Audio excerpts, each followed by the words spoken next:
कभी कभी लाइफ में हम इतना आगे बढ़ने की कोशिश करते हैं कि हम ये भूल जाते हैं कि हम खुद कौन हैं। एक अजीब सी दौड़ है जिसमें मंजिल तो शायद पता है, लेकिन मुसाफिर ही कहीं गुम हो गया। और इसी गुमशुदगी से एक सवाल पैदा होता है कि क्या ये रास्ता वाकई हमारा चुनावा है या हम बस भीड़ के साथ बहते जा रहे हैं। बिल्कुल, और आज हम इसी सवाल की परतों को खोलने की कोशिश करेंगे।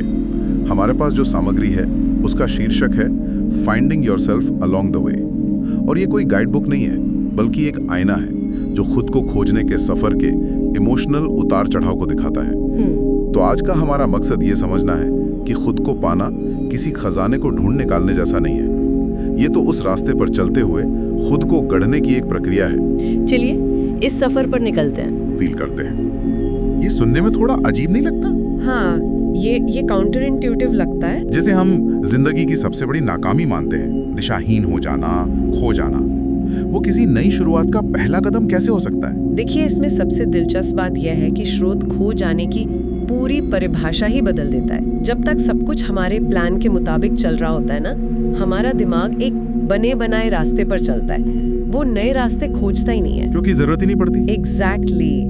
लेकिन जब हम खो जाते हैं, जब हमारा बनाया हुआ नक्शा काम करना बंद कर देता है, तब हमारा दिमाग पहली बार एक्सप्लोरेटरी मोड में जाता है। वो मजबूर हो जाता है नई संभावनाएं तलाशने के लिए।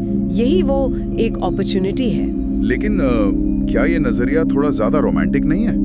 मैं मानता हूँ कि ये एक अवसर हो सकता है, पर कई लोगों के लिए खो जाना सिर्फ एक अवसर नहीं, बल्कि एक बहुत ही दर्दनाक और डरावनी हकीकत होती है। जब नौकरी चली जाती है, कोई रिश्ता टूट जाता है, हाँ, या भविष्य बिल्कुल धुंधला दिखता है, उस वक्त इसे अवसर की तरह देखना बहुत मुश्किल है। आपका सवाल बहुत जरूरी है। और हाँ, स्रोत इस दर्द को नजरअंदाज नहीं करता। वो कहता है अन मोमेंट्स में लगता है हम फेल हो गए, पर असल में वही मोमेंट्स हमें शेप कर रहे होते हैं। यहाँ शेप शब्द का मतलब सिर्फ आकार देना नहीं, बल्कि गढ़ना है। गढ़ना? हाँ, जैसे कुम्हार गीली मिट्टी को पीट पीट कर दबाव डालकर एक सुंदर बर्तन में बदल देता है। वो प्रक्रिया मिट्टी के लिए शायद आसान नहीं होती, लेकिन उसके बिना वो कभी अपना असली रूप नहीं पा सकती। तो हाँ, खो जाने का एहसास दर्दनाक है, पर स्रोत के मुताबिक यही दर्द वो दबाव है जो हमें हमारे पुराने रूप को तोड़ने पर मजबूर करता है।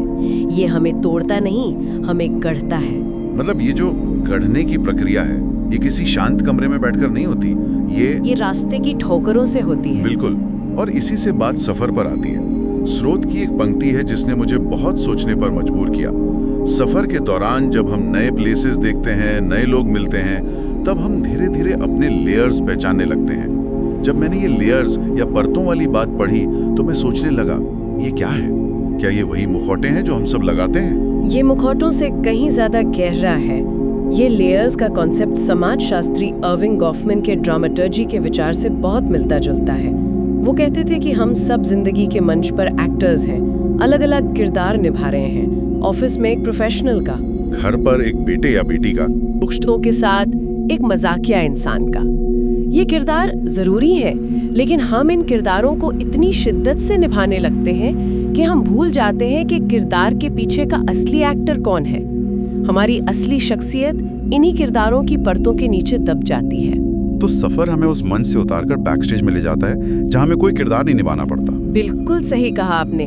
जब आप एक अनजान शहर में होते हैं, जहां आपको कोई नहीं जानता, जहां आपसे किसी की कोई उम्मीदें नहीं हैं, तब आप पर कोई किरदार निभाने का दबाव नहीं होता।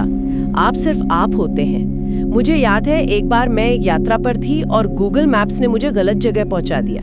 मैं एक छोटे से पहाड़ी गांव में फंस गई, जहां इंटरनेट भी नहीं था।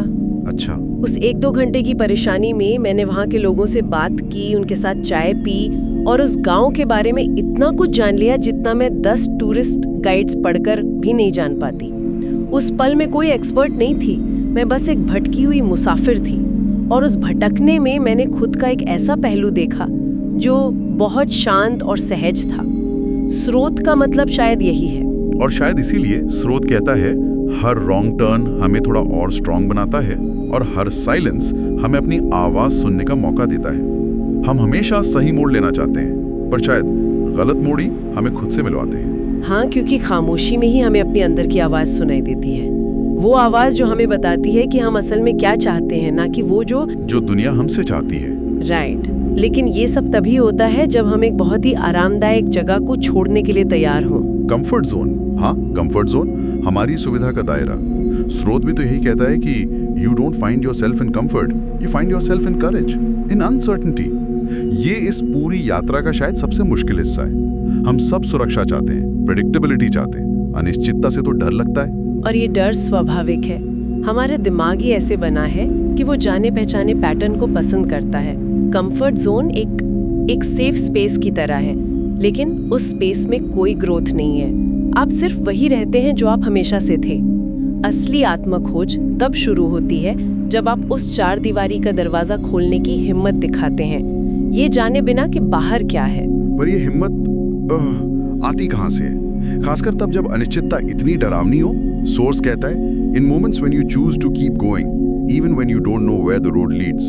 ये करना सबसे मुश्किल है, बिना ये जाने चलते रहना कि रास्ता कहाँ जा रहा है। यहाँ एक बहुत जरूरी बात समझनी होगी। हिम्मत का मतलब डर का न होना नहीं है।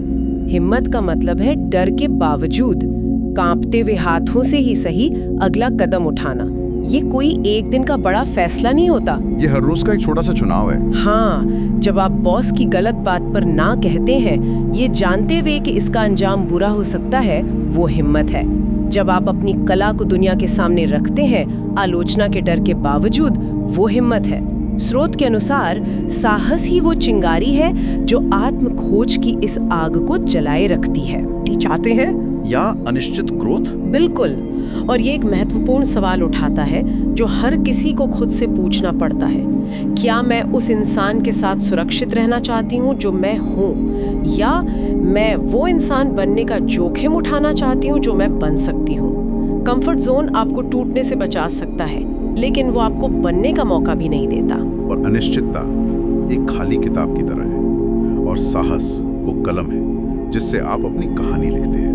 क्या बात है, बहुत खूब। अब आते हैं उस पल पर जब ये सफर शायद अपनी मंजिल के करीब पहुंचता है। मैं उस एहसास की बात कर रहा हूं जिसे सेल्फ रियलाइजेशन कहते हैं। स्रोत इसे बड़े ही शांत और साधारण तरीके से बताता है। और एक दिन बिना किसी अनाउंसमेंट के, बिना किसी सेलिब्रेशन के, तुम रियलाइज करोगे मैं वो बन चुका हूं जो मुझे बनना था। ये बात मुझे बहुत सच्ची लगी, क्योंकि हम हमेशा एक बड़े यूरिका मोमेंट की उम्मीद करते हैं, एक धमाके की। हाँ, एक जश्न की। लेकिन जिंदगी में बड़े बदलाव अक्सर बहुत खामोशी से आते हैं। आपको भी ऐसा लगता है? बिल्कुल। और शायद यही इस प्रक्रिया की सबसे ईमानदार सच्चाई है। फिल्में हमें सिखाती हैं कि आत्मखोज एक भव्य आयोजन है, लेकिन असल जिंदगी में खुद को पाना कोई इवेंट नहीं है। ये एक धीमी गति से हुआ विकास है, जैसे एक बीज का धीरे धीरे पेड़ बनना। आप हर रोज उस बीज को पेड़ बनते हुए नहीं देख सकते, लेकिन एक दिन आप अचानक मुड़कर देखते हैं और वहाँ एक पौधा होता है। एग्जैक्टली। ये एक शांत और आंतरिक स्वीकृति है। मतलब बाहर से कोई मेडल या सर्टिफिकेट नहीं मिलता? कुछ नहीं, बस एक दिन आप सुबह उठते हैं और आईने में खुद को देखते हैं और आपको एहसास होता है कि आप उस इंसान से ज्यादा खुश हैं, ज्यादा शांत हैं, ज्यादा खुद हैं जो आप कुछ साल पहले थे। और स्रोत इसकी सबसे अहम वजह भी बताता है। ये एहसास इसलिए नहीं होता because life was easy, but because you didn't give up. ये बहुत जरूरी है। ये एहसास आसानियों का नतीजा नहीं है। ये उन मुश्किलों का, उन गलत मोड़ों का, उन अनिश्चित रास्तों पर चलते रहने की जिद का नतीजा है। तो असली जश्न मंजिल का नहीं, बल्कि उस सफर में दिखाई गई हिम्मत का है। हाँ। वो शांत एहसास, वो आंतरिक स्वीकृति ही आपका सबसे बड़ा इनाम है। वो किसी भी बाहरी जश्न से कहीं ज्यादा गहरा और टिकाऊ होता है।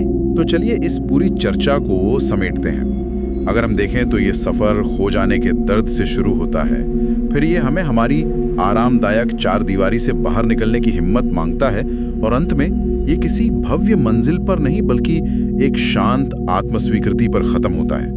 तो मतलब खुद को पाने का असली मतलब है खुद के हर वर्जन को एक्सेप्ट करना। The broken, the healing, the learning, the becoming, सब कुछ। ये समझना कि आप कोई पत्थर की मूर्ति नहीं है जिसे एक बार बना दिया गया है। आप एक बहती हुई नदी हैं जो लगातार बदल रही है, अपना रास्ता बना रही है। और जब हम अपने सफर के हर अच्छे बुरे मोड़ को, अपने हर रूप को स्वीकार कर लेते हैं, तो ये यात्रा सिर्फ एक यात्रा नहीं रहती, वो एक कहानी बन जाती है। हाँ, स्रोत की अंतिम पंक्तियां यही कहती हैं, और यही जर्नी तुम्हारी सबसे बड़ी कहानी बन जाती है। ये सिर्फ दुनिया को देखने का सफर नहीं है, ये खुद को जानने और अपनी एक कहानी लिखने का सफर है।